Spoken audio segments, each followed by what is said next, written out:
Now I'd like to welcome Dr. Carolyn Kuo, who has been working with us for several months now. Carolyn Kuo is an instructor in pediatrics at UCLA.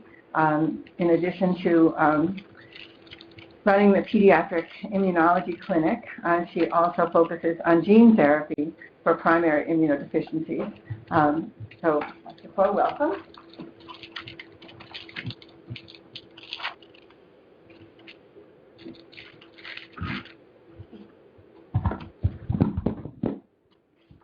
So thank you very much for having me today and our team here. I think we're all very excited about this collaboration with Kapiolani and with Hawaii in general, I guess.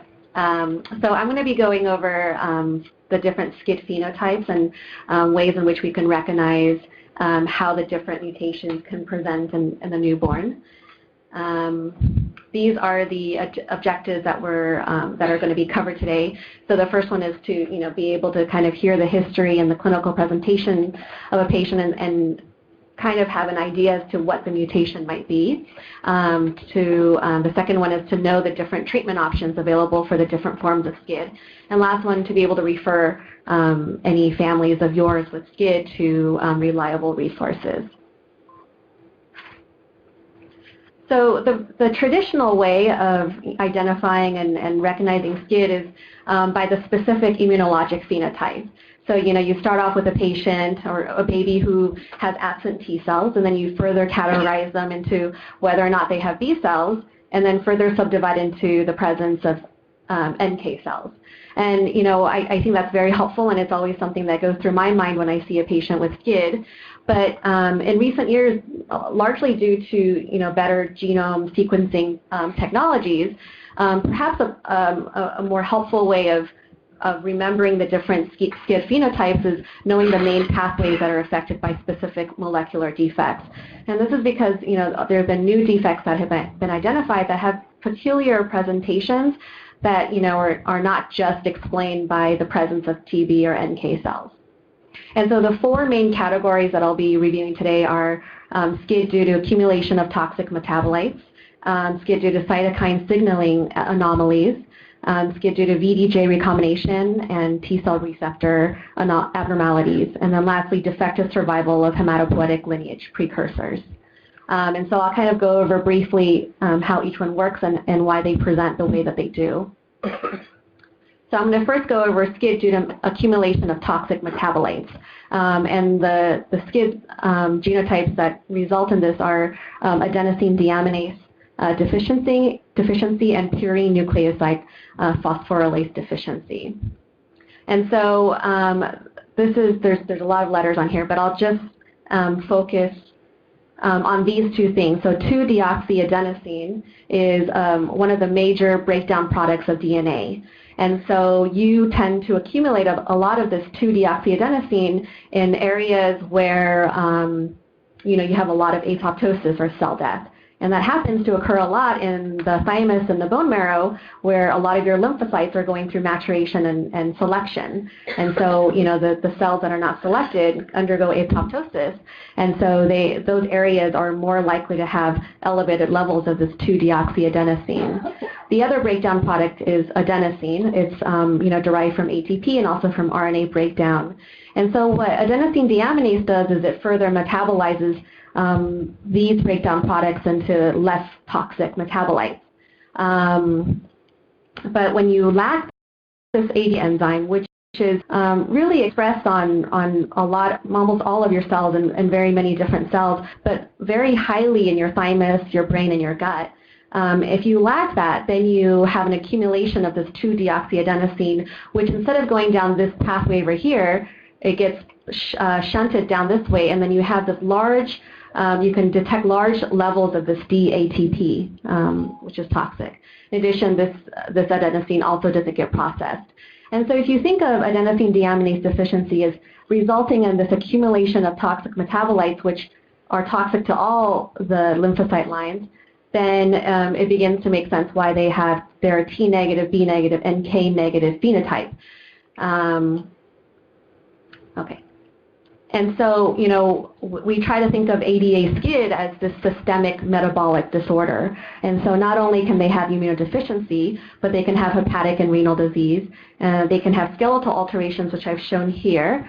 So one is they can have this spurring of the scapular edge, and sometimes we call it squaring of the inferior lateral scapular edge, which is here. You can kind of see it a little bit here.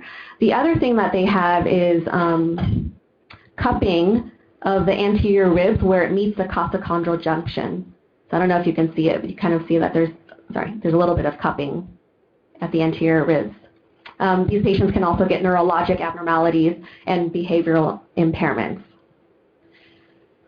So moving on to the next one, if you take that same pathway, and let's say ADA is functional now, what goes on beyond that is something, this PNP, that's necessary to further break down these products. And so you can get an accumulation of 2-deoxyinosine, and actually what's not drawn in here is also 2-deoxyguanosine.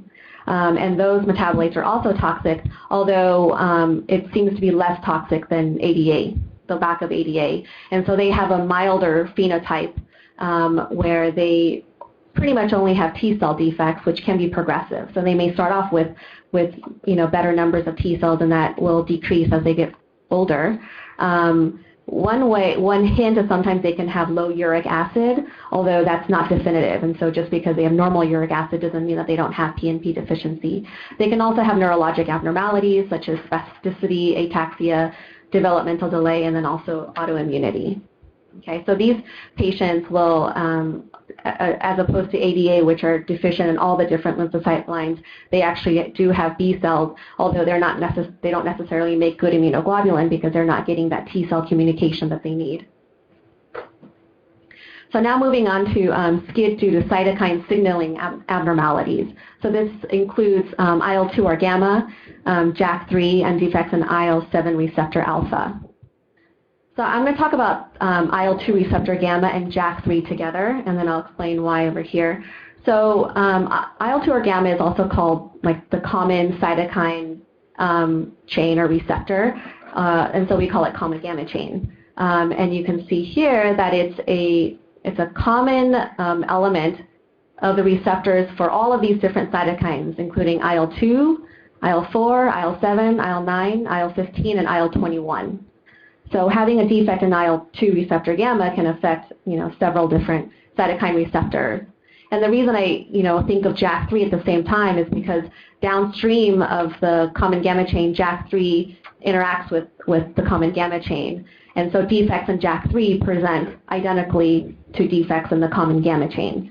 So we think of them together, although the common gamma chain defects are X-linked, whereas JAK3 is autosomal recessive. And so these patients will have a lack of T cells and of NK cells. And the reason for that is because IL-2, 7, and 15 are important for the development and proliferation of T cells. And IL-15 in particular is important for NK cell development. And so the B cells are not necessarily affected by the lack of a common gamma chain, but again, they don't necessarily produce functional immunoglobulin because they don't have the appropriate communication with T lymphocytes. And so again, the IL-2 receptor gamma and the JAK3 patients are going to present with the same phenotype. And then the next thing that I'm going to talk about is defects in IL-7 receptor alpha. And so we'll focus in on that. And as I said before, it's important for the development of T cells.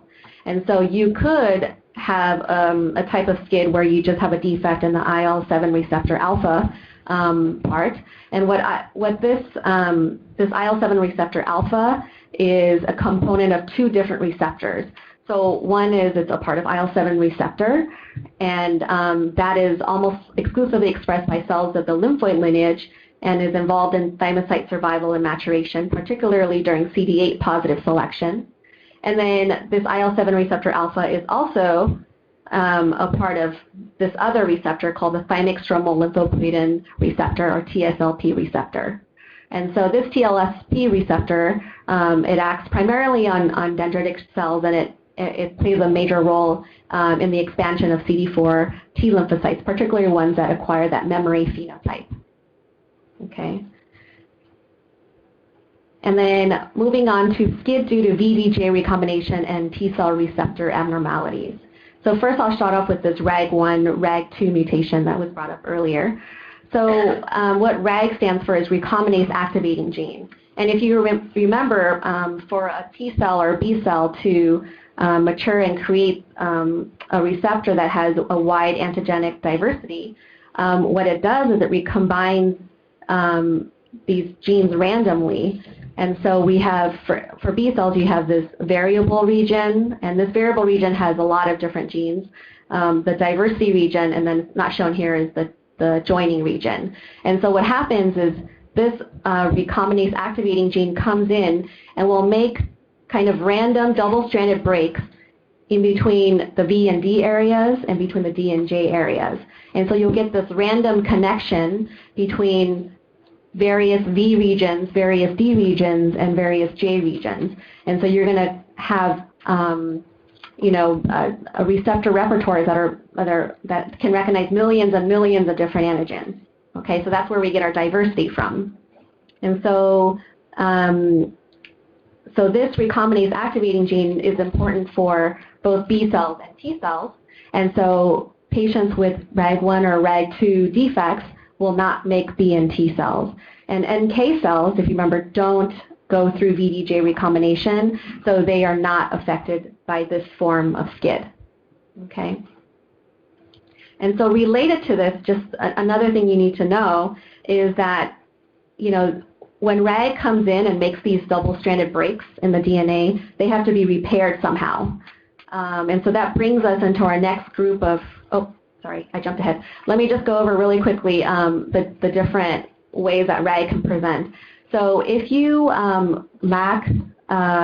totally lack the recombinase activity, you will present like classical SCID. So it's this, like I said, the T and B cells are both affected, so we have this T negative, B negative, NK positive phenotype. They present very young, just like typical SCID, failure to thrive, diarrhea, infections. However, you have this subset of patients who retain a little bit of recombinase activity, and this goes to the kind of leaky SCID phenotype that Dr. Garcia-Lorette had brought up in her previous presentation. And so these patients don't present like classical SCID. They may present early, but they have these different kind of peculiar phenotypes that are specific for having leaky SCID. And so what I do want to point out is that some of these, or many of these leaky SCIDs are not going to be necessarily picked up by newborn screening because they may produce just enough recombinase activity to produce just enough T cells, and maybe they won't meet the cutoff for T cell lymphopenia on track screening. And so the first way, the kind of the classical way with a leaky rag is classical Omen syndrome. And so they have this T positive, B negative, NK positive phenotype.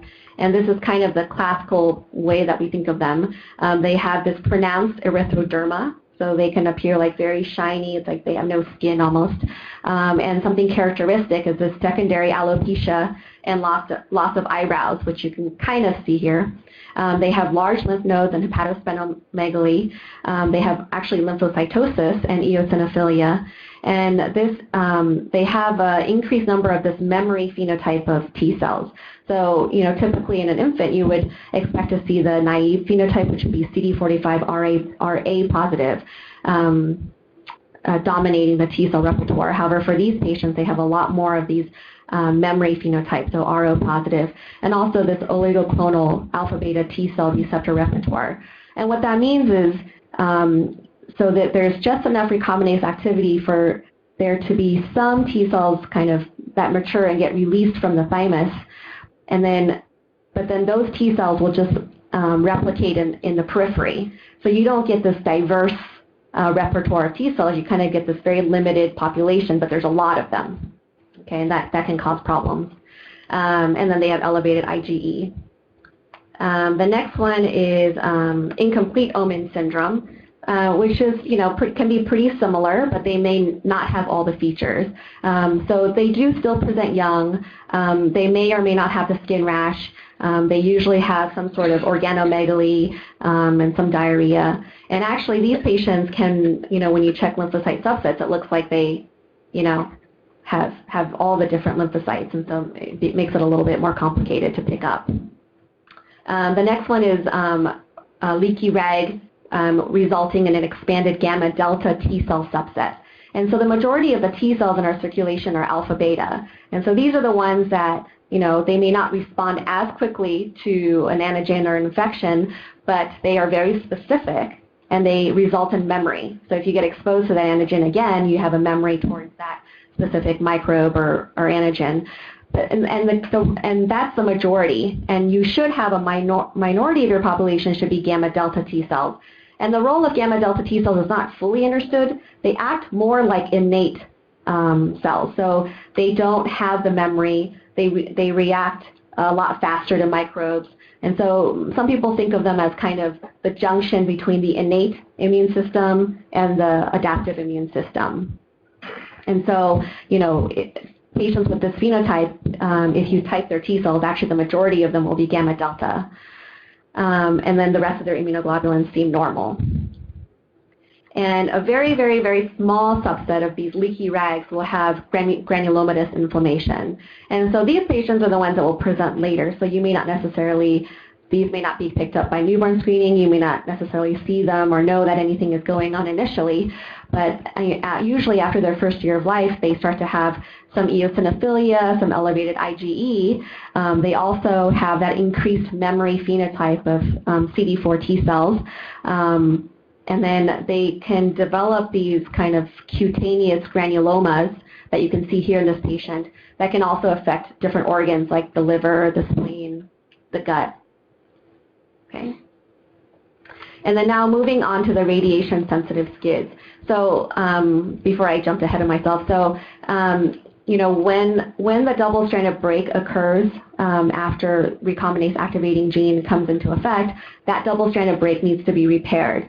And so the way that happens is it basically just sticks the two ends back together, but it's not quite so simple. Like you can't just take a broken DNA, stick it back together. The ends have to go through a little bit of processing before it gets ligated. And so defects along this non-homologous end joining or NHEJ pathway can result in SCID that's radiation sensitive.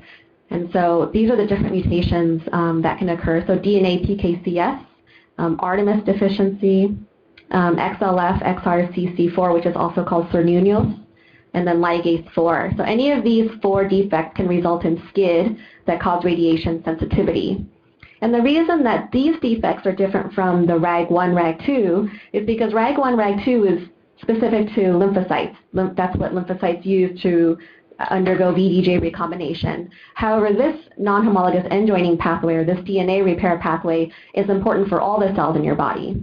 And so, whereas the RAG1, RAG2 SCID patients are not radiosensitive, patients with any of these defects are going to be radiosensitive. And that becomes important when you start to think about transplant and what kind of conditioning regimens you want to put them through, since these patients will be particularly sensitive to alkylating agents and radiation. And then just briefly, there's also defects just within the T cell receptor. And so these patients are all going to present with a T negative SCID with normal numbers of B and NK cells. And so CD45 is the common leukocyte antigen. It acts a little bit downstream of CD3. And so what CD3 does is, the T cell receptor is mostly extracellular so that it, can recognize extracellular antigens and the intracellular portion of the T cell receptor is really only a few amino acids long. So it doesn't have a lot of intracellular power to signal and result in its effects. And so it counts on CD3 to begin signal transduction intracellularly, and CD45 is also also works together with the CD3. And so defects along that pathway are going to result in a T negative, B positive, NK positive SCID. The last one, which is also very rare, is Coronin 1A. It's involved in kind of cytoskeletal elements, and it helps T cell migration from the thymus to the secondary lymphoid organs. And so the T cells are made, but they're not able to exit the thymus. And so what's interesting in these patients is that they appear to have a thymus. So sometimes it could be misleading on chest x-ray, because a lot of times we think of SCID babies as not having a thymus because the T cells are not there to populate it. Okay, and the last one is going to be SCID due to defective survival of hematopoietic lineage precursors. And so this is encompassed by reticular dysgenesis. I just have one slide on it. This is probably the most severe form of SCID, but luckily it's also the most rare form of SCID. And so it's due to a defect in adenylate kinase 2. And adenylate kinase 2 is important both for early lymphoid maturation and early myeloid maturation. And so in addition to having no T, B, and NK cells, these patients also have a lack of B cells. And so what's interesting about them is that they will have very severe neutropenia that is not responsive to G-CSF. The other unique finding in these patients is that they have sensorial neurodeafness. And the reason for that is because adenylate kinase 2 is specifically expressed in these certain cells in the inner ear so that they can't hear. Okay. And then just lastly, Dr. Garcia-Lorette mentioned that I was going to bring this up, is that, we're beginning to find a lot of, because of newborn screening, beginning to realize there's a lot of combined immunodeficiencies that are not classified as typical SCID, but they act just like SCID. And they can be missed by newborn screening. And so I think the important message from this is that just if you have a patient that looks like they have SCID, just because their newborn screening is negative doesn't necessarily mean that they don't have SCID. And so our group at UCLA reported on these 2 patients with MHC class 2 deficiency, where everything is normal in terms of T cell receptor development, but they don't express MHC class 2. And so they have, it seems like they have normal numbers of T cells, but they lack, CD4 T cells, which express MHC class 2. And so a diagnostic clue to this is that when you look at the ratio of CD4 to CD8 cells, that ratio is usually 2 or higher, 1.5 to 2 or higher. And that ratio gets inverted or decreases with HIV infection. It also gets inverted with this MHC class 2 deficiency. And so the babies that we reported in this letter to the editor was that they were normal by newborn screening, but they presented like classical SCID. So with failure to thrive, with chronic diarrhea, with fungal infections, etc. And then kind of the balance to this MHC2 deficiency is ZAP70.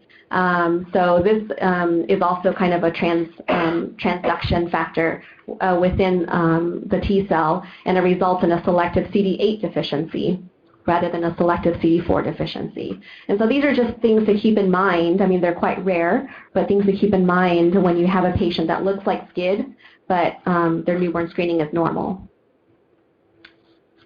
So I'm just going to have a few slides on treatment options. The only treatment option for a specific SCID defect I'm going to talk about is ADA SCID. That's the only one that has a unique treatment option, which is pegylated adenosine deaminase enzyme replacement therapy.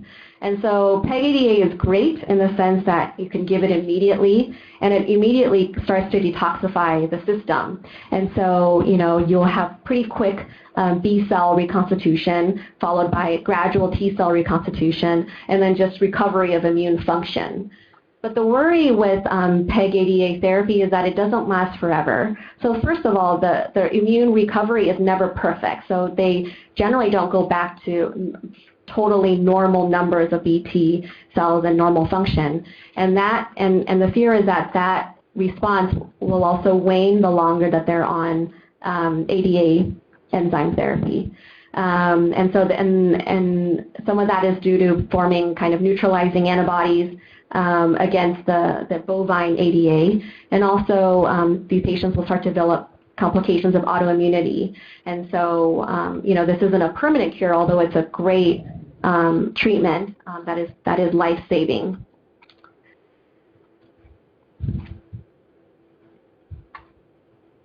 And so for all the forms of SCID, hematopoietic stem cell transplant is an option, and it can be curative. But there's little, fine details that need to be paid to each of the different defects. So the radiation-sensitive SCIDs, for example, will need different conditioning regimens than like an IL-2 or gamma or an ADA. And then in terms of gene therapy, which Dr. Cohn will go into, it's currently available for ADA SCID and X-linked SCID, so the common gamma chain. It's in its preclinical phases, meaning people are looking into gene therapy for Artemis SCID, DNA PKCS. So those are both the radiation-sensitive SCIDs, and it makes sense because, if we can give like an autologous bone marrow transplant without hopefully decreasing the amount of conditioning they get, maybe that's beneficial for these patients, and then also for RAG defects. And then in terms of patient resources, I think the Immunodeficiency Foundation really has a really great website, and they have a specific SCID initiative that they launched several years ago to expand public awareness of SCID, but also to just support families who have children with SCID. And so I think there's some of their materials down here, but they're just such a friendly group, and if any of you ever need any resources for your families, you can write them and somebody will personally get back to you. The Jeffrey Modell Foundation has also been great. They have a very kind of user-friendly website. It's sometimes nice for kids too because they have cartoons on there, and they support a lot of kind of professorships and kind of unique research opportunities. And then there's also a lot of family-based forums like SCID.net, where parents of SCID babies share their experiences so that your families can read more about that. And I think that's it. Yep.